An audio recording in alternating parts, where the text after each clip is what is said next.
दूर से देखने पर यह समंदर में खड़ी कोई बैटल शिप लगती है, पर असल में ये एक छोटी सी सिटी है जो आज पूरी तरह से खंडर हो चुकी है। किसी वक्त में इस छोटे से आइलैंड पर 5000 से ज्यादा लोग रहते थे और ये ना सिर्फ जापान की बल्कि दुनिया की सबसे घनी आबादी वाली सिटी कहलाती थी। यहाँ अपार्टमेंट्स थे जिनका कंक्रीट अब गल सड़ चुका है। इनमें लोगों का सामान आज तक मौजूद है।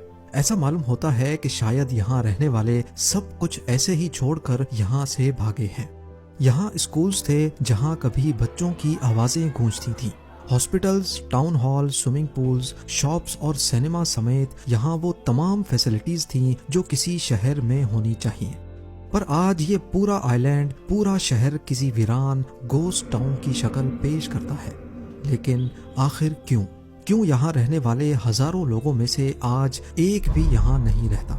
यहाँ ऐसा क्या हुआ था कि जापान ने 35 सालों तक टूरिस्ट को इस आइलैंड पर जाने से रोके रखा? इस आइलैंड को हशीमा कहा जाता है, जो जापान के शहर नागासाकी से 15 किलोमीटर दूर साउथ चाइना सी में मौजूद है। क्योंकि इस आइलैंड की शक्ल एक बैटल शिप जैसी है, इसी वजह से इसको बैटल शिप आइलैंड भी कहा जाता है। समंदर के इस हिस्से में करीब 500 ऐसे आइलैंड हैं जिनमें कोई आबादी नहीं, लेकिन हशीमा की कहानी इनसे काफी अलग है। देखा जाए तो दूसरे आइलैंड्स काफी हरे भरे हैं, लेकिन हशीमा आइलैंड समंदर से उभरा हुआ एक बहुत बड़ा पत्थर है जहां पर प्लांटेशन ना होने के बराबर है। हशीमा आइलैंड ने अपने वक्त में जापान की इकोनॉमी को बूस्ट करने में बहुत बड़ा रोल प्ले किया था और इसकी सबसे खास बात थी कोल माइनिंग। पिछले 150 सालों की हिस्ट्री में इस आइलैंड के करीब समंदर के बॉटम से 1 करोड़ 65 लाख टन कोयला निकाला गया था। इतना ज्यादा कोयला आज पूरे इंडिया को 1 महीने तक और पाकिस्तान को 10 महीने तक इलेक्ट्रिसिटी प्रोड्यूस करके दे सकता है। 1800s में हशीमा से थोड़ा ही दूर टाकाशिमा आइलैंड पर रहने वाले लोगों को जमीन पे बिखरा हुआ कोयला मिला था। पहले तो उनको इसकी खासियत पता नहीं थी, लेकिन फिर कोहिता नाम के एक आदमी को एक्सीडेंटली इसकी हीटिंग प्रॉपर्टीज का पता चल गया। उस दिन के बाद से टाकाशिमा आइलैंड के लोगों ने जमीन पर बिखरे हुए कोयले को इकट्ठा करना शुरू कर दिया, जिससे वो अपने घरों को गर्म रखते थे। देखते ही देखते 1850 में नागासाकी एक इंटरनेशनल शिपिंग पोर्ट बन चुका था। अमेरिका और चाइना के दरमियान ये एक स्टॉप ओवर पोर्ट था जहां पर इंटरनेशनल कार्गो सेलिंग शिप्स रुकती थी।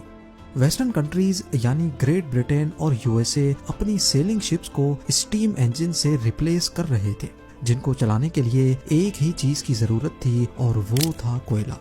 जब वो शिप्स नागासाकी पोर्ट पर आकर रुकती थी तो उनको रिफ्यूलिंग के लिए कोयले की जरूरत पड़ती थी और ये कोयला नागासाकी से थोड़ा ही दूर टाकाशामी आइलैंड पर बिखरा हुआ था। जब कोयले की डिमांड बढ़ती गई तो अब आइलैंड के लोग इसको बेचने के लिए जमीन से निकालने लगे। देखते ही देखते टाकाशामी के सरफेस पर से कोयला खत्म हो गया। तभी उन्होंने आसपास के आइलैंड्स का रुख किया, जिसमें हशीमा वाहिद ऐसा आइलैंड था जिसमें काफी ज्यादा कोयला था। उस वक्त कोयले को निकालने के लिए ओल्ड स्कूल तरीके इस्तेमाल किए जाते थे, जिसमें ज्यादातर हाथों का इस्तेमाल होता था।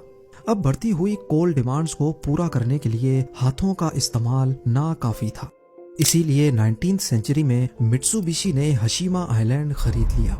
उस वक्त मित्सुबिशी एक शिपिंग कंपनी थी जिसने हशीमा आइलैंड पर प्रॉपर कोल माइनिंग स्टार्ट करने का फैसला किया। मित्सुबिशी ने यहाँ वर्कर्स के लिए घर बनाए और पूरे आइलैंड को समंदरी लहरों से बचाने के लिए एक सी वॉल भी बनाई। यही वजह है कि आज ये आइलैंड एक शिप की शक्ल जैसा दिखता है। 1916 में यहाँ 3000 वर्कर्स रहते थे जो साल में 150 टन कोयला जमीन से निकालते थे। हशीमा आइलैंड के छोटे साइज की वजह से यहाँ रहने की जगह काफी कम थी, लिहाजा मित्सुबिशी ने यहाँ कंक्रीट रेजिडेंशियल कॉम्प्लेक्स बनाया ताकि ज्यादा से ज्यादा वर्कर्स यहाँ अपनी फैमिलीज के साथ रह सके। ये उस वक्त जापान की सबसे बड़ी कंक्रीट बिल्डिंग हुआ करती थी, लेकिन ये फिर भी वर्कर्स के रहने के लिए काफी छोटी थी। उसके बाद हशीमा आइलैंड पर वर्कर्स की तादाद बढ़ती गई और मित्सुबिशी यहाँ नए कॉम्प्लेक्स भी बनाता चला गया। इसके साथ साथ वर्कर्स के बच्चों के स्कूल्स और एंटरटेनमेंट सेंटर्स भी बनाए गए।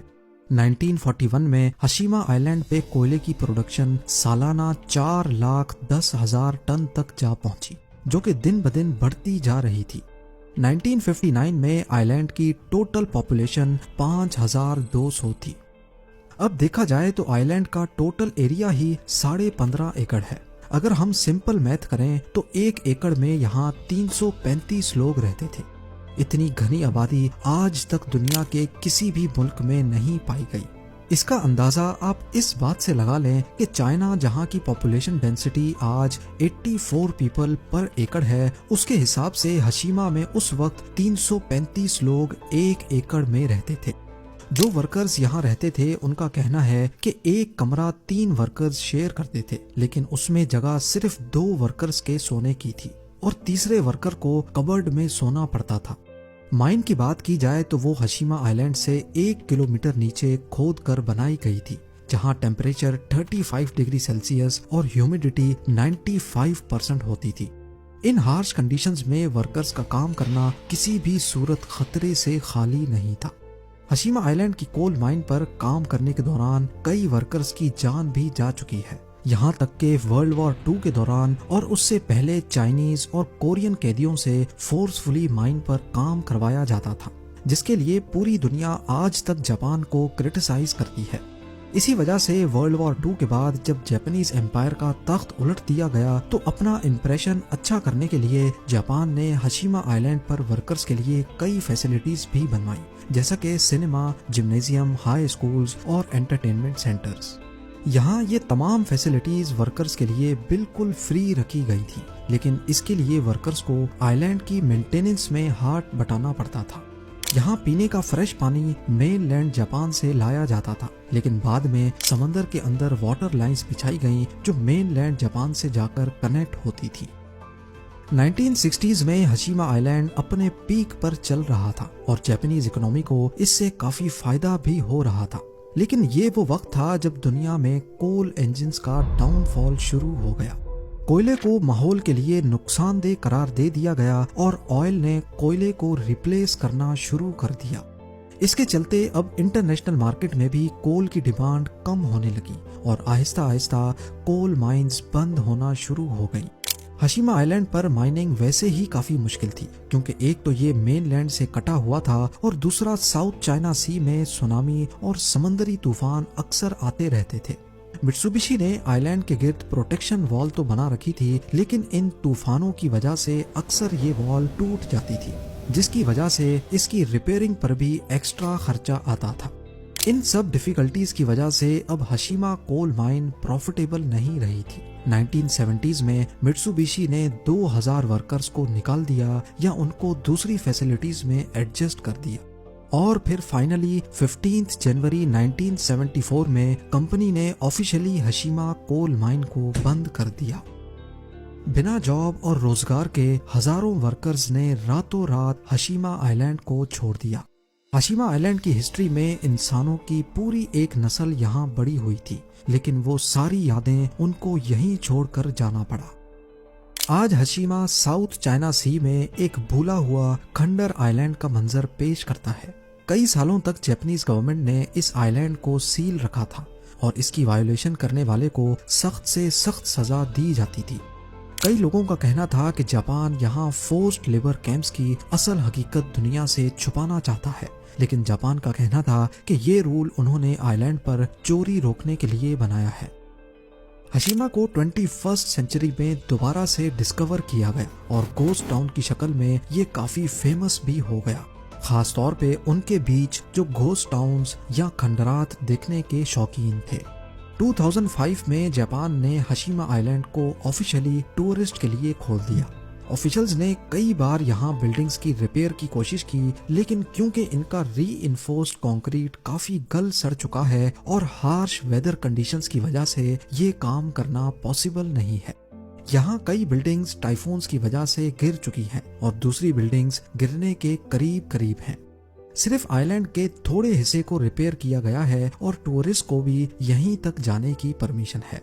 इस गोस्ट टाउन की लोकेशन फिल्म मेकर्स को भी काफी अट्रैक्ट करती है। यहाँ 2009 की life after people TV series shoot की गई थी। 2011 में जेम्स बॉन्ड की स्काईफॉल मूवी के काफी थ्रिलर सीन्स को भी हशीमा आइलैंड पर ही शूट किया गया था।